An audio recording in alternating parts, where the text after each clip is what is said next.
Hey, what's up, guys?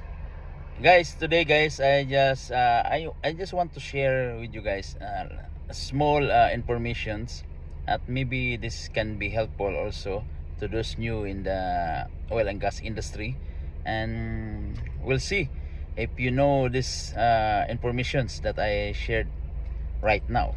Okay, so there is an operation system in the project. So what are those operation system in the project? So do you know what is the operation system in the project? Okay, so basically we have oil, we have gas, and we have steam. So this is operation system of the project. Oil and gas industry, okay? Oil and gas and steam. Okay? So next one, what is the type of sequence? What are those type of sequence?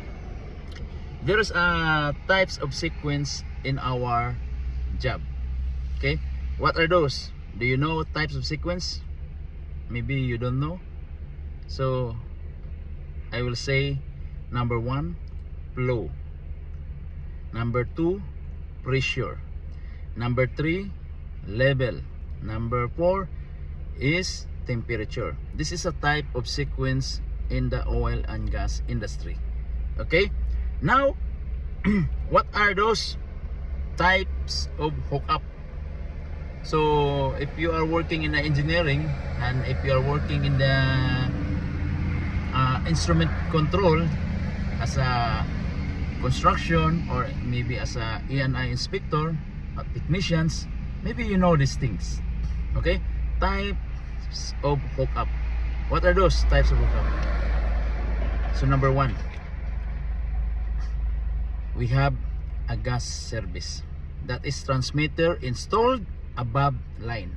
Okay, in every installation of the gas service, always remember the transmitter installed above line. If this is your process line, where do you install? This is your process line, above of the line. This is your line, where you install above.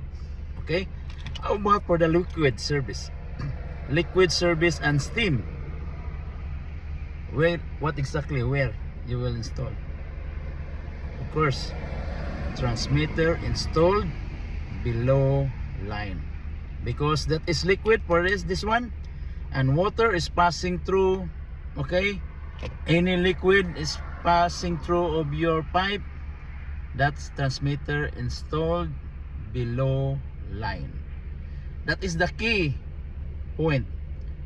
Gas service where sorry gas service, where do you install the transmitter? This is part of the interview.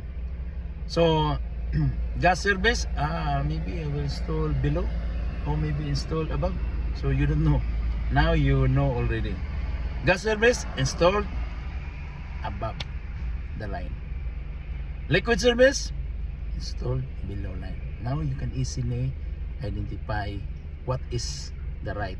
Okay, see you guys and have a nice day. Enjoy your weekend, and bye bye.